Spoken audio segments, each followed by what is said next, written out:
many publishers are publishing poetry anyway, and most poets actually settle for vanity publishers or not traditional publishing. But I approached Authorkaran because I knew that they had a very clear vision of pursuing all and also they had beautiful. Hi viewers, this is Karan Puri, and we are here today with Miss Sahana Ahmed, who is an author, and she's with us. She's just released another book of hers, and we're here to talk about her first book, as today is Army Day, and we would like her to share about her book Combat Skills with us. Hi Sahana, welcome to the show. Thank you, Karan. And we wanted to ask you something about the book. It's been 5 years now. Yes, it was released on Army Day 5 years ago. Congratulations. So, thank you. So can you tell us a little bit about your journey, how you started into writing and how you went about publishing the book? Sure. Because for our viewers to understand the publishing industry and how journey of a writer, also we want to do. Right, so I had a very, very lucky beginning in the publishing industry, I would say. Something that doesn't happen to too many people. I had written one short story. It was called Zeenat Aman is Not a Soldier. It was based on a military special train. Now a special train is when a battalion moves from one station to another. Right. So all the army, so all the people, all the men, machinery, everything that belongs to that battalion, it is all put on one train and it's called a special train. So it has its own variety tracks also.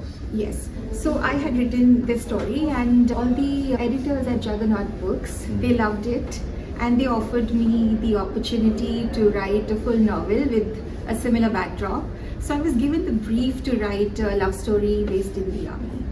Oh, interesting. And this was in 2016. August I had written the short story. By September I had the contract, and I had no idea what I had to write. I only knew that I had to write a love story. I didn't even have a title when I was signing the contract, and technically you are required to have a title. So I just intuitively told them that I want to write something called Combat Skirts, and the commissioning editor told me it won't work. If you're going to write a love story, what is this title? But I knew at the back of my mind, I knew that I wanted to write about army daughters. And since is it because of your background? Yes, I was raised in the army and had a couple of years in an army girls hostel. So I thought that why not write about those years? It's not auto-fiction, but I took a lot of material from my days in the hostel. Oh, interesting. And so then you got about publishing. Once it got published, how was your journey after that? Yes, it was a learning experience because as a new writer, I felt that once you've written a book, it's released, oh, you're famous. Yes. But then I learned, and I won't even call it a struggle or learning the hard way, but it was a learning experience. It was almost like I was in management school and I was learning the different verticals of the business and how covers are made and how a book is put together, what are the different departments that work on a book. So I learned all that, and yes, it was great. How was your experience with Amazon and Kindle? No, this book was published by Juggernaut and they had launched their own app at that point. Yes. So yes, I was one of the first people to be signed for the app. So my book is not on Amazon KDP or those online platforms. It's only on Juggernaut app, and it's also available in paperback on Amazon separately. Right. Yeah, I understand, because when I was publishing my second book during the lockdown time, then I checked, and I think Juggernaut had just launched its app, and they were taking short stories from young writers who wanted to write a book. Yes, that's the Juggernaut writing platform. Right. That's separate, and they were also publishing traditionally on the app. Also. Yes. Okay, interesting. So tell me a little bit about the journey while writing the book. What exactly helped you or guided you along the way in writing? Was it the process of writing? Was it simple for you? Did you finish the book in like less than 6 months or something? How was that experience? So I was given 4 or 5 months to write, but I told my commissioning editor very clearly that I would need more time. And this extra time I needed because I had, even before I had started, I had a writing block. And the reason for that was I wanted to start with a more literary story. And this opportunity just came out of nowhere, and something like this falling into your lap, it's very, very lucky. So I couldn't say no, but at the same time I was confused कि love story कैसे लिखेंगे, because a fiction and love story. Usually people have this notion that romance is frivolous or shallow. But let me tell you, it's one of the hardest genres to write, simply because everybody has fallen in love. How do you present a love story in a fresh, interesting way? To keep the audience gripped also. Absolutely. So I used a lot of techniques of thrillers, horror in a love story. So all your research and the study. Yes, I spent all my time just reading essays online, craft essays, how to write different genres, and I learned so much. For example, essays by Chuck Palahniuk, the author of Fight Club. So I was using techniques of Fight Club in a chick lit. I used a lot of puzzles, riddles, pig Latin, where characters are talking in nonsensical language.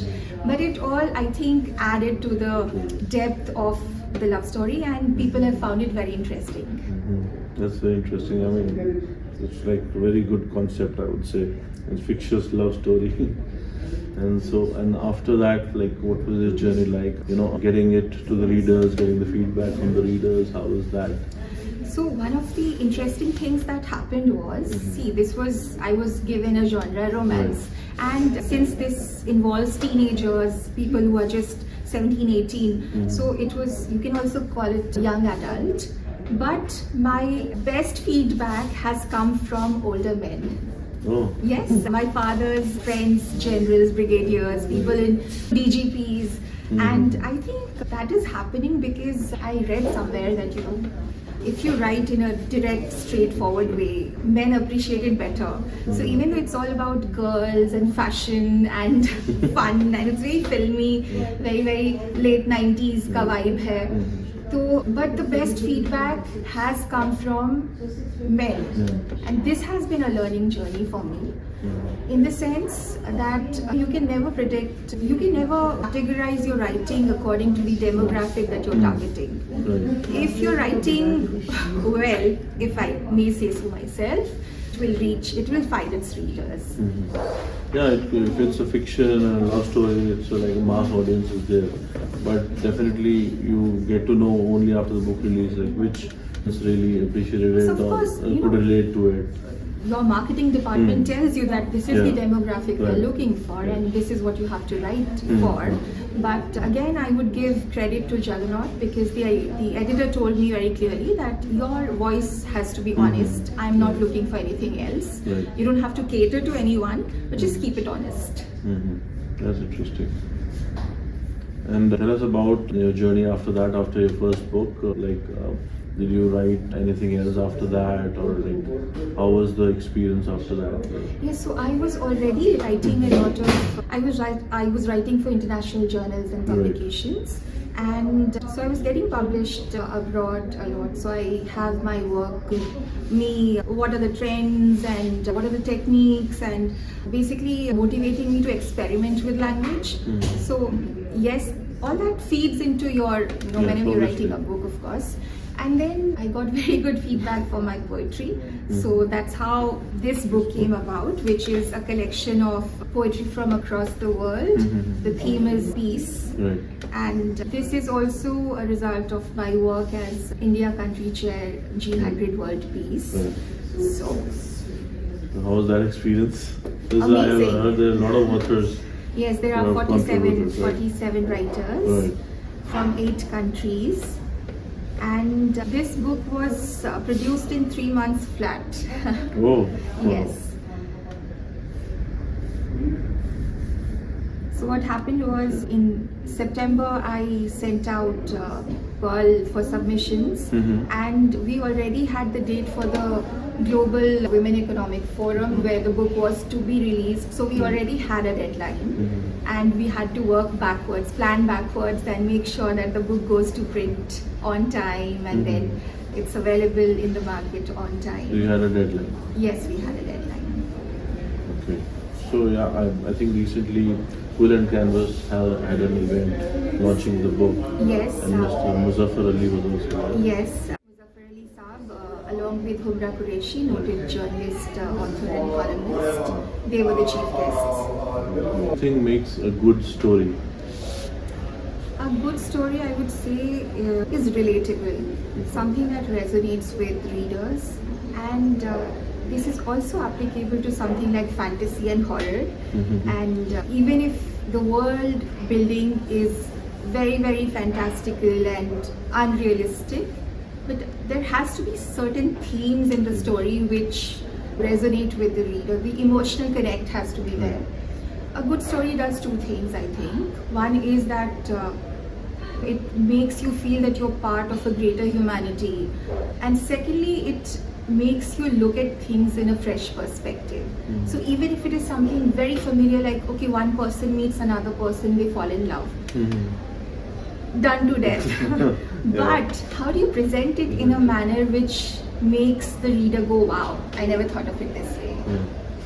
If you can do that, you Yeah, can obviously crack there it. has to be some message that you're trying to convey. Not really, not not always. You know, necessarily. I was asked by my mentor, Ramesh Gunasekara, Booker Prize Yeah. winner, nominee, and he asked me, Sahana, what is your ultimate goal while you're writing? And I said, delight. No, whatever you're writing, even if you're writing a tragic piece, delight, not taking it literally, but something that makes the reader feel, oh wow, new perspective, something new with language, do something interesting. Yes. So what was the writing process for you like when you go about writing?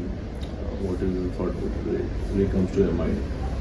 So I always try to make it interesting for myself, because if I am not having fun, it will not translate on the page. Secondly, I am a very, very strict editor, even with myself. So I will try and edit every piece till I see that it cannot be improved anymore. So editing, this happens at 3 layers. One is the proofreading, the small details. Then there is the big picture. What is the shape of your scenes? How are the different scenes? So I have an Excel sheet usually where I put, okay, this scene was at night, the next one has to be morning. Right. This was indoors, so the next one has to be.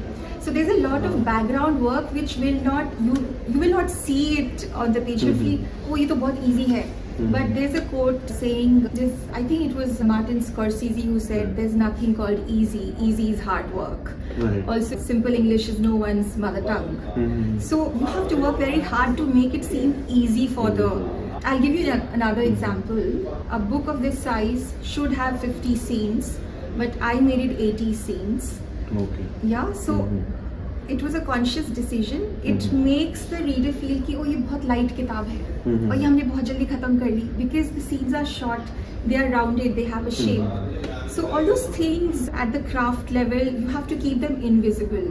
And I was talking about editing, and the last layer of editing is, even if your scenes are very well rounded and they are good, but then keep in mind that it all flows together, it all belongs together, gels together. So every day in the morning when I was writing combat skirts, I would read everything till that point and then start the next section. So it was foolish, it takes a lot of work, but it was a decision I made to do it that way. It makes sense. And that is very important actually, for you to be in that story in order to get a feel of And even if I had written something a good scene, but if I felt that it was not really fitting into it was not serving the story, I had to kill it. Yeah. Okay. So what is the one advice you would like to give to the people who are watching in terms of writing? In terms of writing, so something that I just said, kill your darlings. Even if you're attached to a sentence or a scene or a character, if they are not serving the story, just get rid of them. You have to be very hard-hearted. And the second is KISS, keep it simple, silly. So kill and kiss, remember this. Yeah, kill and kiss. Yeah. Have a thick hide, because if you are going through the traditional process of getting published, you will be rejected. You may have written very well, but somehow it doesn't fit into the overall vision of the publication house or the magazine. So they will reject it, not because you've not written well, but because it's not really, fitting into their scheme of things. And also have patience at the craft level while you're writing, and also when you're making career decisions, big career decisions, which publication to go with, the people you want to associate with. So patience is very, very important.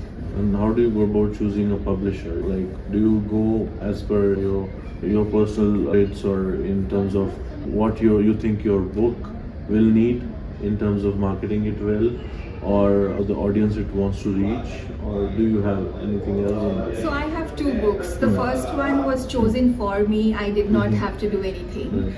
Second time, because it was poetry, I was looking for the publication that was the best in India in terms of traditionally getting published. Not many publishers are publishing poetry anyway, and most poets actually settle for vanity publishers or not traditional publishing. But I approached Authorkaran because I knew that they had a certain vision, very clear vision of pursuing or promoting poetry, and also they had beautiful covers.